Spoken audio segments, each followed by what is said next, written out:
마가복음 16장 19절로 31절까지 다 같이 한 목소리로 공독하겠습니다. 시작. 한 부자가 있어 자색 옷과 고운 베옷을 입고 날마다 호화롭게 즐기더라.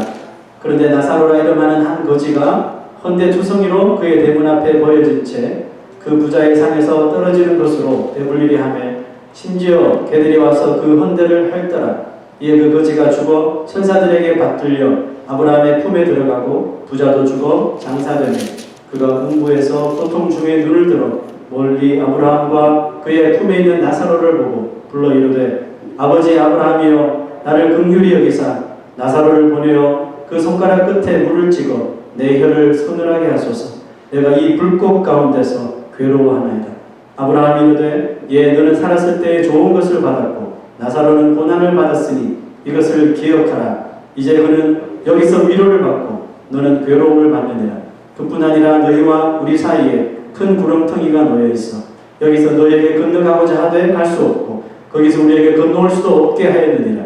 이르되 그러면 아버지여 구하노니 나사로를 내 아버지의 집에 보내소서. 내 형제 다섯이 있으니 그들에게 증언하게 하여 그들로 이 고통받는 곳에 오지 않게 하소서. 아브라함이 이르되 그들에게 모세와 선지자들이 있으니 그들에게 들을지니라.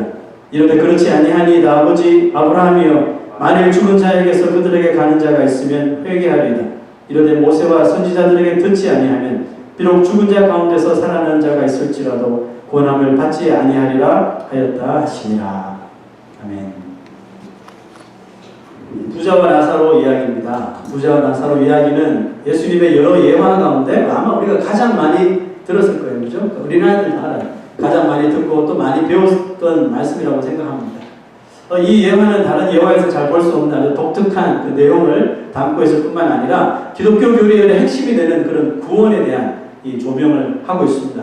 특히 천국과 지옥에 대한 그 여러 가지 인포메이션을 이 예화를 통해 우리가 잘 볼 수가 있는데요. 특별히 우리의 죽음 이후에 그 내세에 대하여 이야기를 할 때마다 우리가 이 부자와 나사로 이야기를 아는 사람들은 아마 이 내세에 대해서 잘 모르는 사람들에게 이 이야기를 꺼내면서 단골 메뉴로 사용하는 그런 말씀이기도 합니다. 이 예화를 시작하기 전에 이 강의를 시작하기 전에 먼저 우리가 대답해야 할 근본적인 아주 베이직한 질문 하나가 있습니다. 잘 듣고 여러분 한번 대답을 해보시기 부탁합니다. 여러분이 이 땅에서 엄청난 부자로 살다가 마지막에 지옥으로 떨어지는 것하고 비록 거지 꼴로 살더라도 마지막에는 천국에 가는 것 중에서 이 두 가지를 선택해야 된다면 여러분 어떤 것을 선택하겠습니까? 속으로 다 대답했으리라 생각되는데요. 여러분 솔직하게 우리가 이 질문을 답하기 전에 우리가 일반적으로 생각하는 것은 무엇입니까? 혹시 이런 거 아닐까요? 이 땅에서 거지는 좀 그렇고 그죠? 거지로 사는 건 좀 그렇고 그렇다고 또 엄청난 부자는 되지 않더라도 그래도 어느 정도로 이 세상에서 좀 살다가 잘 살다가 좋은 신앙 가지고 천국에 가는 것을 원하죠. 여러분 우리 가운데 누가 정말 거짓걸로 집도 없고 입을 옷도 없고 돈도 없으면서 쫄쫄 굶으면서 천국 가고 싶은 사람이 누가 있겠습니까? 예수님도 우리가 굳이 거지처럼 살다가 천국 가는 것을 원하지는 않을 것 같아요. 만약 예수님은 천국 가는 사람들은 다 거지처럼 살아야 된다 그러면 이 세상의 그리스도인들은 다 거지처럼 사는 거예요. 그럼 과연 복음이 전해질까요? 예수 믿는 사람은 다 거지처럼 사는데 누가 교회를 오고 누가 예수를 믿겠습니까? 그렇게 생각하겠죠. 예수 믿으면 다 거지처럼 살면 누가 예수를 믿겠냐? 거지처럼 살다가도 예수 믿으면 부자가 되고 또 용기를 내서 일어나서 막노동을 할지라도 일을 하면서 살지 거지로 살지 않을 것이다. 이렇게 말할 거예요. 여러분 저도 이 아굴의 기도처럼 너무 부하게도 마시고 너무 가난하게도 마시고 이 말씀을 참 좋아합니다. 또 그렇게 살면서 신앙생활 하고 싶어요. 하지만 예수님이 하필 오늘 이 예화에서 부자와 거지라는 아주 극과 극의 인물을 등장시킨 것을 보면 분명히 우리가 대단히 뭔가를 착각하고 있는 것을 예수님이 깨닫게 해주시려고 하는 그런 의도가 있다고 보이는데요. 먼저 부자에 대한 내용부터 보면서 그 주님의 의도를 한번 같이 찾아보길 원합니다. 첫 구절에 이런 말씀이 있습니다. 한 부자가 해서 자색 옷과 고운 베옷을 입고 날마다 호화롭게 즐기더라. 요즘식으로 이것을 다시 표현한다면 최고의 명품들로 머리부터 발끝까지 치장을 하고 무엇을 하든지 최고급의 삶을 지향하고 또 날마다 정말 사람들을 불러서 자기의 이 부유함을 나타내면서 파티를 즐겼던 사람이 바로 부자입니다.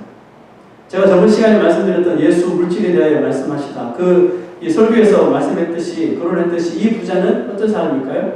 물질에 자신의 모든 것을 걸었고 물질이 자기 자신의 삶의 전부라고 믿고 살았던 사람입니다. 우리 말씀 이 언더라인 친 부분에서 날마다 호화롭게 즐겼다는 이 표현에서 보듯이 부자는 자신이 가진 부를 열심히 표출하며 내가 가진 게 이 정도야 라면서 일부러 부를 표출하며 자신의 부유함을 이 파티라는 것을 열면서 날마다 자랑하며 살았지만 그런 삶으로 인해서 이 부자가 잊어버리고 산 게 있었다는 것입니다. 자신의 내세에 대하여 즉 죽음 이후의 삶에 대해서는 관심을 가질 시간이 없었을 거라는 추측을 하게 만들어요. 아니 매일마다 자기 자신의 부를 자랑하며 매일마다 그런 성대한 파티를 여는데 무슨 내세를 생각하고 무슨 죽을 것을 생각할까요? 절대로 이 사람은 자신의 내세에 대해서 별 생각 없이 그냥 하루하루 자기 부유함을 드러내면서 인생을 즐기면서 살았을 것이라고 우리가 추측할 수 있어요. 그런데 흔히 우리가 이 예화를 생각할 때 이 부자는 불신자다. 나사로는 이 거지는 신자다. 이렇게 생각하는 경우가 많아요. 그런데 가만히 말씀을 살펴보면 이 부자는 하나님을 모르는 사람이 아니라는 것을 금방 발견할 수가 있습니다. 자, 말씀 보세요. 부자가 매일매일 이렇게 파티를 하면서 부유함을 즐기며 살다가 불행하게 지옥에 떨어졌어요. 자, 그가 음부에서 하는 행동을 보십시오. 그가 음부에서 고통 중에 눈을 들어 멀리 아브라함과 그의 품에 있는 나사로를 보고 불러 이르되 아버지 아브라함이여 나를 긍휼히 여기사. 그 다음 구절 말 안 하지 않아도 다 아시겠죠, 그죠? 너무 뜨거워서 죽겠으니 나사로의 손가락이 찍어서 아시잖아요. 부자는 아브라함을 첫눈에 알아봤습니다. 거기다가 아브라함에게 Father Abraham이라는 단어를 존칭을 쓴 걸 보았을 적에 이런 존칭은 유대인들만 쓰는 겁니다. 그러므로 이 부자는 유대인일 가능성이 아주 높습니다. 자, 그런데 이 부자를 요즘 사람이라고 우리가 생각해 본다면 여러분 이 부자는 어떤 사람일 것 같아요? 이 부자는 아마 교회 다니는 사람이 분명합니다. 성경도 아는 사람이에요. 천국과 지옥에 대해서도 귀가 따갑도록 들었던 사람입니다. 하지만 이 부자의 생각 속에는 돈 열심히 벌어서 편하게 또 즐기며 사는 것 뿐이었어요. 그런데 교회는 왜 다닐까요? 일종의 보험이죠. 인슈런스가 있어야죠. 무슨 보험이에요? 교회 다니면 천국 가는 걸로 알고 있으니까. 지옥은 죽어도 가기는 싫으니까. 그래서 교회 생활은 했을지 몰라요. 여러분 교회 다니는 사람 중에 이런 생각을 가진 사람이 있을까요? 없을까요? 적지 않을 거라고 생각합니다. 성경을 아무리 봐도 천국은 아무나 들어가는 것이 아니라는 것이 읽으면 읽을수록 더 클리어하게 다가옵니다.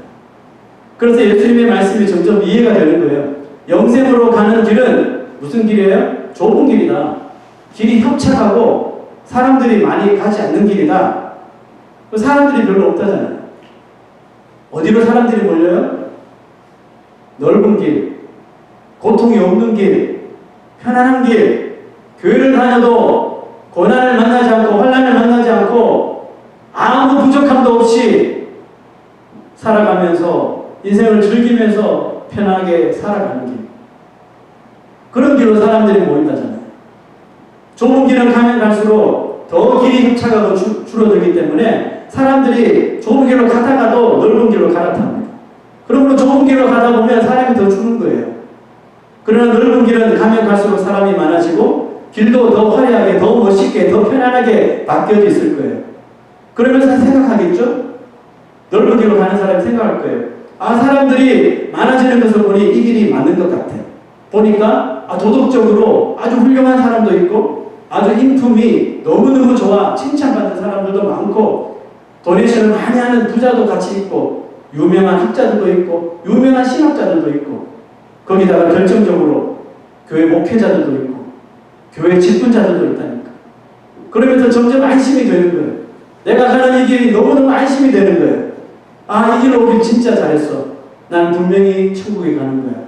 나는 성공한 크리스찬. 부자도 이와 똑같은 길을 걸었던 사람.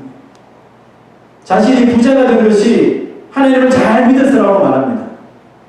그래서 모든 것이 하나님의 은혜라고 자기 입으로 말하지만 사실 그는 자신의 물질을 한 번도 하나님의 소유라고 생각해 본 적이 없는 거예요.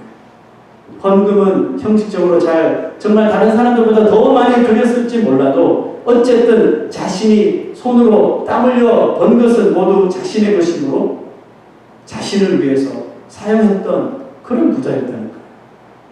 자, 여러분, 이 부자의 결말이 어떻게 납니까?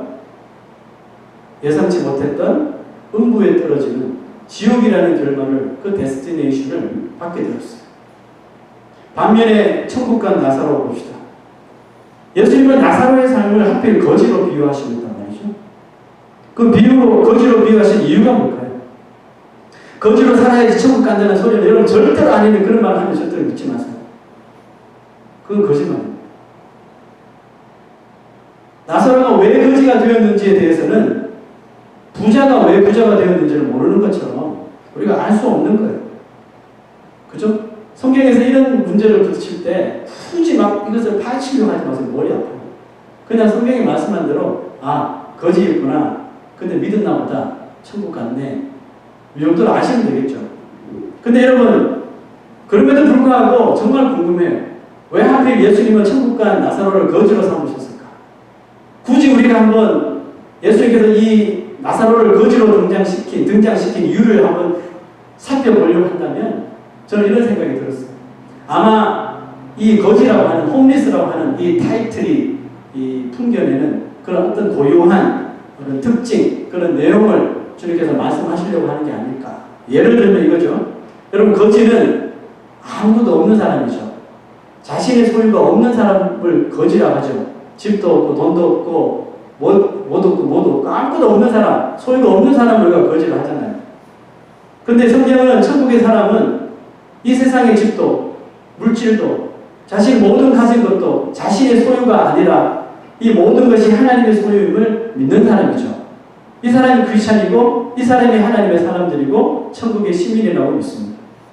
그런 사람이 설사 진짜 거지처럼 만약에 빈털터리가 되어도 여러분, 나사로의 이름이 무슨 뜻인지 아세요? 나사로의 이름은 하나님의 도우심이라는 뜻이에요.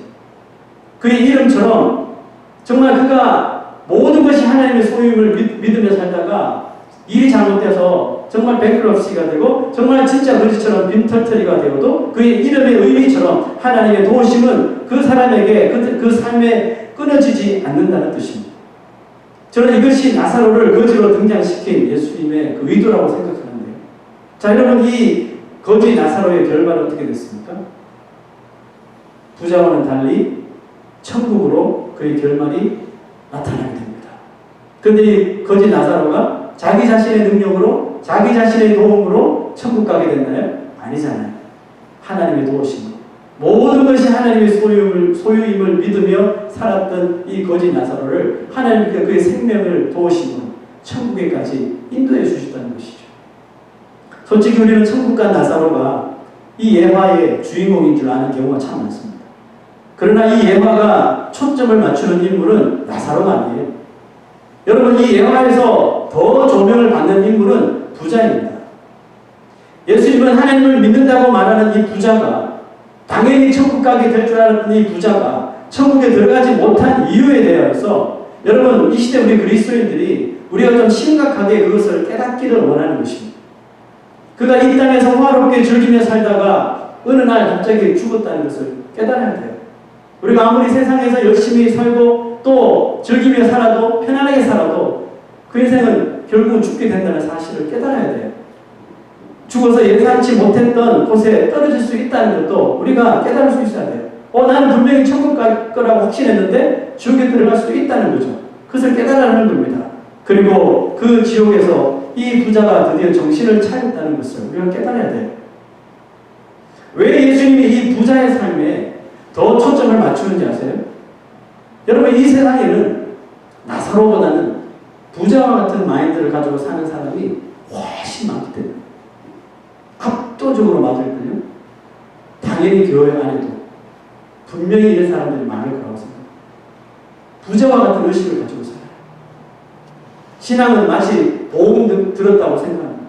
교회만 나가면, 헌금만 하면, 주일 빠지지 않으면 천국을 따놓은 당상이라고 생각하는, 보험쯤이라고 생각하는 사람들. 그러나 그들의 신앙의 삶이라고 하는 것을 열어봤을 때는 정말 말도 안 되는 삶을 살아요. 부자는 안타깝게도 이 음부, 지옥에 왔어야 드디어 정신을 차리고 깨달은 것이 있었어요. 무엇을 깨달았어요? 자신이 이 세상에 살았던 그 삶의 방식처럼 살아서는 절대로 천국에 가지 못하는 거야. 그걸 지옥에 가서 깨달았다. 나는 분명히 천국 갈 줄 알았는데 나처럼 살면은 천국 가지 못하는구나. 지옥에 가는구나. 그것을 지옥에 와서 깨달았다니까요. 그때 그의 마음에 불현듯 떠오른 생각이 하나 있었어요. 자기야 이미 늦어버렸잖아요. 지옥에 와버렸으니까. 자기야 이미 늦었으니 기회가 없지만 이 사실을 여전히 세상에 살아가고 있는 자신의 형제들에게는 알려줘야 할 것 같다는 생각이 불현듯 든 거예요. 이게 무슨 뜻일까요? 이 부자에게 왜 형제들 생각이 났어요? 지금 이 세상에 살고 있는 이 5 형제들도 누구처럼 살고 있어요? 부자처럼 살고 있단 말이에요. 교회의 발은 한 발짝 놓고 살지는 모르지만 그의 삶이라고 하는 것은 전혀 역적이지 못한, 천국과 전혀 상관없는 삶을 부자처럼 살고 있는 그 5 형제들을 떠올린 거예요. 우리 형제들 이렇게 살면 안 되는데 나처럼 지옥이 올 텐데. 그걸 떠올린 것입니다. 자, 그리고 이 아브라함에게 이렇게 구합니다. 아버지의 구원이 나사로를 내 아버지의 집에 보내소서. 내 형제 5이 있으니 그들에게 증언하게 하여 그들로 이 고통받는 곳에 오지 않게 하소서. 여러분 여기서 우리가 뭘 캐치해야 돼요? 지옥은 무슨 일이 있어도 가서는 안 된다는 거잖아요. 그들로 하여금 이 고통받는 곳에 절대로 오지 않게 해달라고 이 나사로를 다시 자기 집으로 보내달라고 부탁하지 않습니까? 부자가 그래도 좀 염치는 있는 것 같아요. 자기 자신을 다시 형제들에게 보내달라고 말을 하지 않잖아요. 그러면 부자가 보니까 좀 나름 머리를 좀 쓴 것 같아요. 왜냐하면 전혀 일면식도 없는 어떤 사람을 이 자기 형제들한테 보내면 형제들이 그 말 듣겠습니까? 근데 나사로는요, 매일 자기 집에 찾아와서 음식을 구걸하면서 음식을 얻어먹던 거짓 나사로를 그 형제들이 다 알고 있거든요. 근데 그 거짓 나사로가 어느 날 죽었다는 것도 알아요. 그러니 나사로가 이 일의 가장 최고의 적임자라고 이 부자가 이 생각을 했던 거예요. 아브라함은 이 부자의 생각이 진짜 기발한 아이디어이긴 하지만 아마 거기서 매일 듣는 이야기라고 생각했든지 이런 대답을 부자에게 합니다. 그들에게 모세와 선지자들이 있으니 그들에게 들을지니라. 그럼 무슨 말이에요? 모세와 선지자들이 기록했던 하나님의 말씀이 있다는 말이죠. 모세와 선지자들을 통해서 예언하신 그 메시아에 대한 말씀이 있다는 것이죠. 하나님의 말씀을 듣고 믿기만 해도 이 부자처럼 지옥에 오지는 않을 것이라고 말하는 것입니다. 그럼에도 불구하고 부자는 거기에 승낙하지 않습니다. 그게 아니고 라고 이 아브라함에게 계속해서 강조합니다. 그렇지 아니하니이다. 그렇지 아니하니이다. 아버지 아브라함이여, 만일 죽은 자에게서 그들에게 가는 자가 있으면 회개하리다. 갑자기 부자 입에서 회개라는 단어가 터져나왔어요. 여러분, 부자가 왜 이렇게 말했다고 생각하실까요? 부자가 왜 이렇게 말했을까요? 부자는 지금 자기 생각이 났던 거예요. 지옥에 오기 전에 자기가 살았던 자기의 삶이 생각나는 거예요. 자기가 살았을 때 만약 죽은 자가 살아나서 천국과 지옥에 대하여 말해줬더라면 자신은 분명히 정신을 차리고 똑바로 믿어서 지옥에 오지 않았을 것이라고 말하는 거죠. 자, 여러분이 지금 이 부자는 자신이 지옥에 떨어진 것을 누구의 탓으로 돌리고 있어요? 여러분, 도대체 누가 죽은 사람을 다시 살릴 수 있습니까? 하나님만이 하실 수 있는 거죠. 그러니까 이 부자는 자기가 지옥에 떨어진 것을 누구의 탓으로 돌리고 있어요? 하나님 탓으로 돌리고 있는 거예요. 지금 자신의 형제들에게도 말씀이 필요한 게 아니라 그들을 확실하게 믿게 만드는 강력한 한 방이 필요하다고 지금 요청하는 거예요.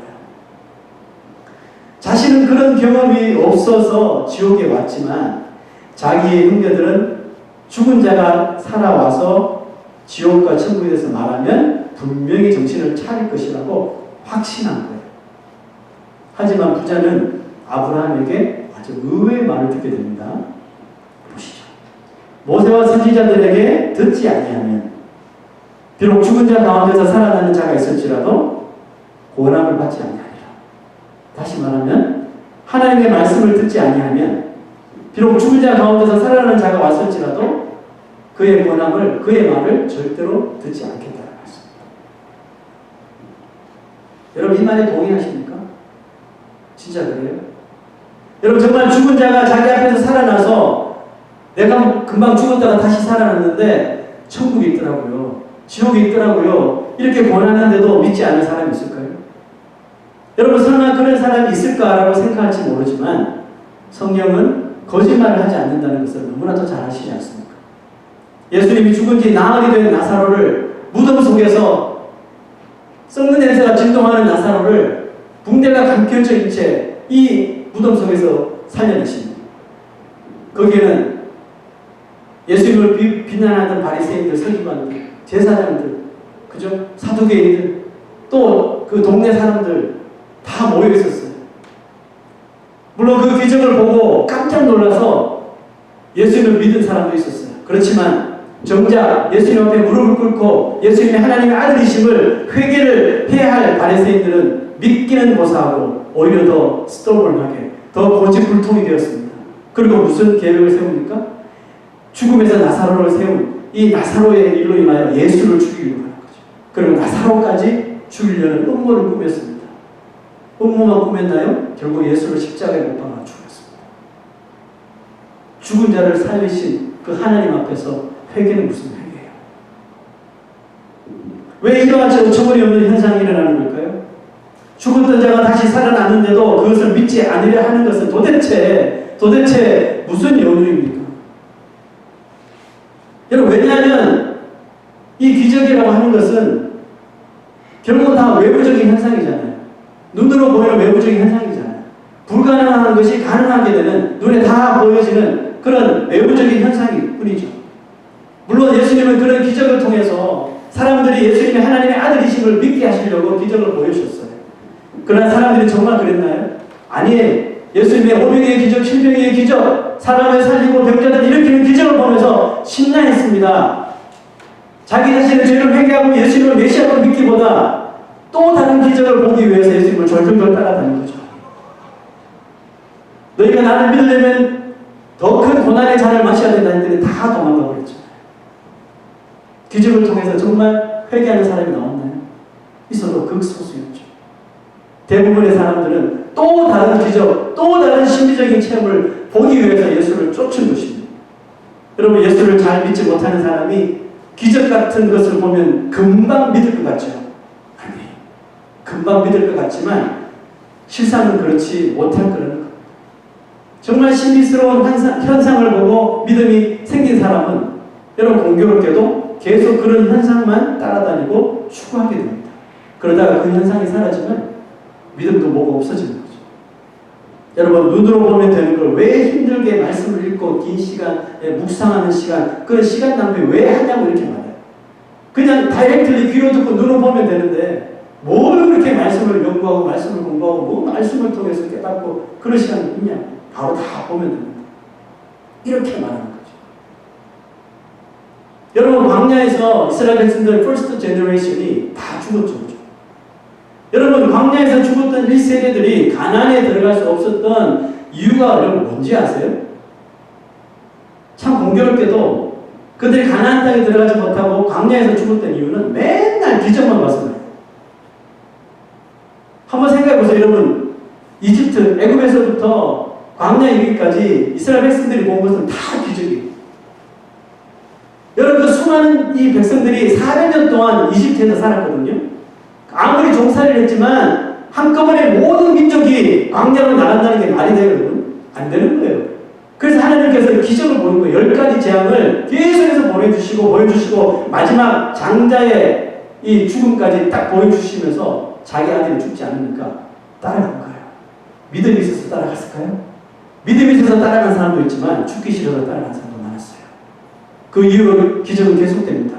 홍해를 딱 썼죠. 믿음이 없는 백성들이 또 돌로 치자 그러고 원망하고 돌아가자 그러죠. 근데 하나님께서 홍해를 갈라버리셨죠. 기적을 통해서 또 이끌고 가시는 거예요. 광야로 들어갔더니 먹을 것이 없다고 또 난리치죠. 하늘에서 만나를 내리셨어요. 먹고 좋다고 하는데 지겹다고 하잖아요.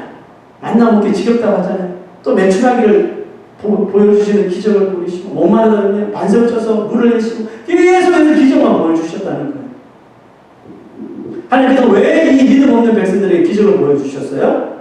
기적을 통해서 너희들이 지금 믿는 너희들을 이집트에서 400년 만에 구원한 그 존재는 바로 너희의 조상의 하나님, 아브라함의 하나님, 이삭의 하나님, 야곱의 하나님, 지금 너희를 가나안 땅으로 인도하는 너희의 하나님이라는 보여주시기 위해서 이것을 믿게 하시려고 하나님 말씀의 명령에 순종하시기 위해서 계속적으로 기적을 보여주신 거예요. 그럼에도 불구하고 이 이스라엘 백성들은 그 계속 기적만을 보지 하나님의 명령에 순종하면서 하지 못했어요.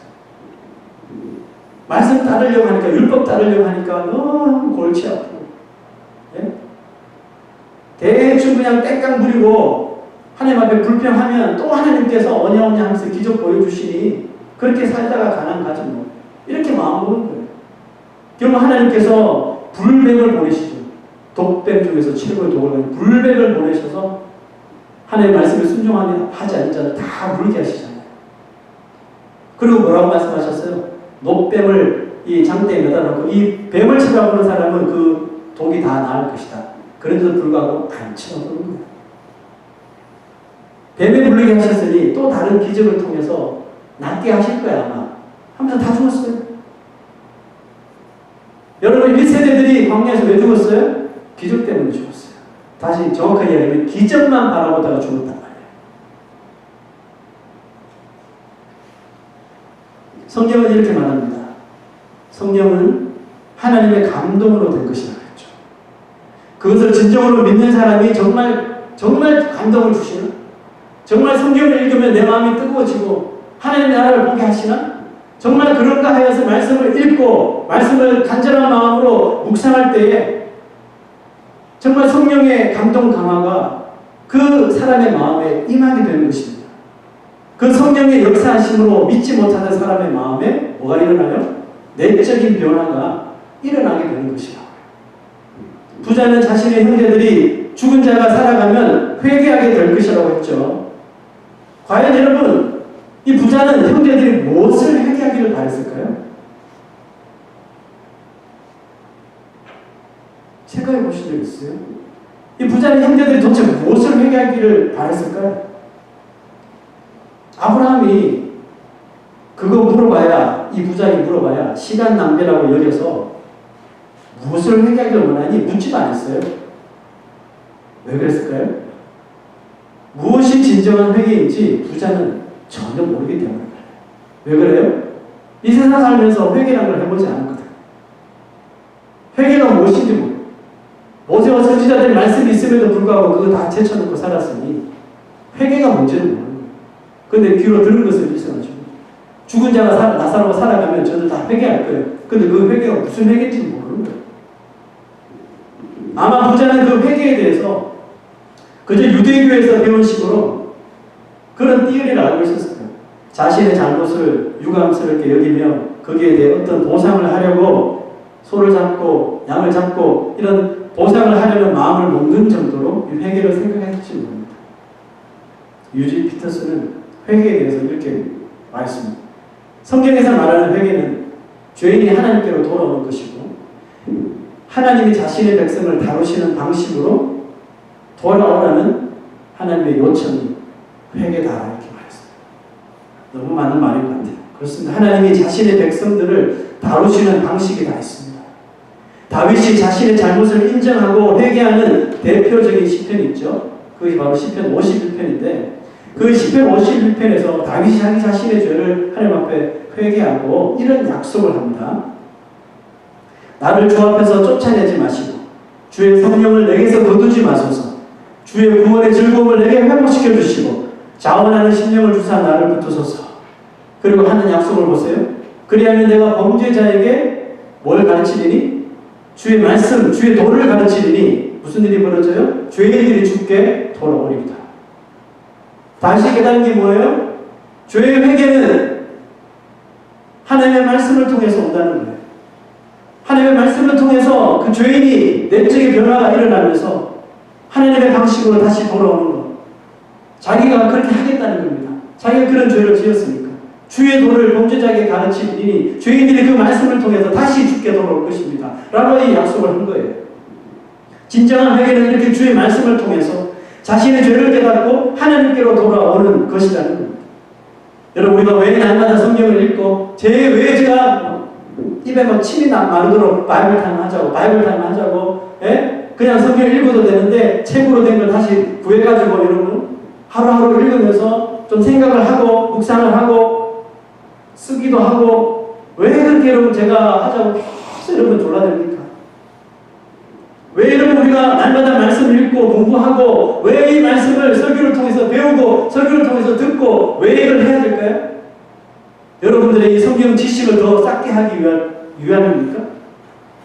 여러분의 성경 지식을 쌓아서 뭐 하게요? 성경 퀴즈도에 나갈 건가요? 성경 지식 많이 쌓아서 천국 갑니까?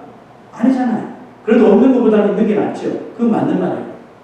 그렇지만 성경 지식을 쌓기 위해서 성경을 읽는 것이 아니에요. 그렇다면 이 시대가 너무너무 혼란스러워서 내 마음이 너무너무 괴로워서 마음에 좀 평안을 찾기 위해서 성경을 읽어야 됩니까? 틀린 말은 아니지만 완전한 말은 아닙니다. 여러분, 우리가 날마다 성경을 읽어야 하는 아주 근본적이고 분명한 이유는 회개하기 위해서입니다. 우리는 회개하기 위해서 하나님의 말씀을 매일 읽어야 됩니다. 하나님의 방식이 무엇인지 알아가는 사람만이 자신의 삶에서 도대체 무엇이 잘못되었는지를 깨달을 수가 있거든요. 그렇지 않습니까? 그렇지 않고서 우리가 살아가면서 세상이 정해놓은 법에 맞춰서 죄 안 지으면 나는 죄인이 아니라고 생각할 수 있잖아요. 그래서 그리스도인이 하나님의 말씀을 읽지 못하면 그 죄의식을 느끼지 못한다니까요. 성령을 통해서 내 마음을 변화시키는 내적인 변화가 일어나지 못하면 우리는 회개하지 않습니다. 그러나 하나님의 말씀을 통해서 이것을 깨달은 사람이 진정한 회개가 일어나고 그 회개를 통해서 내 인생을 다시 시작해야 되겠다. 하나님은 내 인생을 다시 리셋해 주십시오. 그리고 내 인생의 새 판을 짜게 되는 겁니다. 기적 같은 신비한 경험이 사람을 회개로 이끄는 것이 아니라 하나님의 말씀 속에서 진리를 찾는 사람에게 바로 진정한 회개의 역사가 일어남을 믿으시기 바랍니다. 여러분, 오늘 부자와 나사로 비유를 우리가 다 상고해 보셨는데 결국 이 비유의 진짜 주인공은 나사로도 아니고 부자도 아니라 바로 아직 죽지 않고 이 땅에 살고 있었던 부자의 5 형제들이라는 생각이 여러분 들지 않습니까? 이미 지옥에 가고 이미 천국에 간 사람이 주인공이 될 이유가 뭐가 있어요? 그들의 삶은 끝났어요. 이 세상의 삶은 끝났어요. 모든 포커스는 지금 5 형제들에게 있는 거예요. 적어도 부자가 이런 거론을 했기 때문에 우리는 5 형제들이 어떻게 되었을까 궁금증을 가지게 되는 것이죠. 여러분, 이미 지옥 가고 천국 간 사람이 주인공이 아니에요. 아직 이 땅에서 여전히 기회를 부여받고 살고 있는 바로 저와 여러분들이 바로 예수 그리스도의 이야기의 주인공이란 말입니다. 여러분, 언제 회개하십니까? 정말 꼭 무엇인가 큰 잘못을 했을 때만 여러분 하나님 앞에 와서 무릎 꿇고 막 울고 막 살려달라고 용서해달라고 이런 부르짖지 않습니까? 뭐 그마저도 하면 다행이지만 우리는 많은 시간 회개하지 않습니다. 여러분, 정말 회개합니까? 말씀을 읽지만 거기서 회개가 나오던가요? 대충 읽으니까 지루하고 예? 하긴 해야 되고 회개가 나올 분위기가 아니죠. 여러분, 우리의 회개는 하나님의 말씀을 정말 진지하게 읽고 말씀 한자 생각하면서 그 안에서 예수 그리스도를 발견하고 예수 그리스도를 발견할 때 예수 그리스도의 십자가를 보게 될 거예요. 성령의 감동 감화를 통해서 우리를 회개할 수밖에 없고 깨달을 수밖에 없다는 것입니다. 어두운 나의 마음과 생각을 하나님의 그 말씀의 빛으로 비춰주실 때 뭐가 드러날까요? 나의 숨겨졌던, 내가 숨기고 살았던 나의 더러운 욕심과 세상적인 정욕과 이생의 자랑과 이런 탐욕이 말씀을 통해서 드러나게 되거든요. 바로 그런 것들을 회개하라는 말입니다. 교회는 잘 다니지만 말씀보다 세상의 것을 솔직히 더 좋아하고 세상의 것들 더 사모했던 자신의 이 속된 마음을 회개하라는 뜻으로 하나님께서 말씀을 우리에게 주시는 거예요. 예수를 믿는다고 하면서도 회개를 모르는 사람이 있다면 오늘 그 비유 속에, 오늘 이 비유 속에 이 불쌍한 부자와 같은 운명을 맞이하게 될지도 모르는 것입니다. 여러분, 우리가 그 탕자의 비유에서도 그 집안에 탕자있던 큰아들의 운명이 어떻게 될지 우리가 알지 못한 채 이야기가 끝났죠. 과연 그 형이 아버지 말 듣고 잔치로 들어왔을까? 헷갈리면서 끝났죠. 불의한 청지기 비유에서도 그 불의한 청지기가 다시 주인의 청지기로 일했을까? 하지 못했을까? 헷갈려하면서 이야기가 끝났어요. 오늘 부자와 나사로의 비유에서도 다섯 형제들이 과연 말씀을 다시 듣고 회개했을까? 그래서 천국 갔을까? 아니면 그 형 부자처럼 지옥에 떨어졌을까? 분명하지 않게 이야기가 끝나죠. 오늘 말씀을 마치면서 간곡히 부탁합니다. 우리의 삶은 헷갈리는 삶이 되어서는 안 됩니다. 내가 지금 이렇게 신앙생활하면서 살아가고 있지만 과연 내가 죽으면 지옥 갈까? 천국 갈까? 이거 헷갈려서는 안 돼요. 아니, 그런 마음 가지고 우리가 어떻게 신앙생활을 합니까? 그런 마음 가지고 어떻게 초조해서 삽니까? 우리가 언제 죽을지 모르는데, 언제 하나님께서 우리의 이름을 부르실지 모르는데,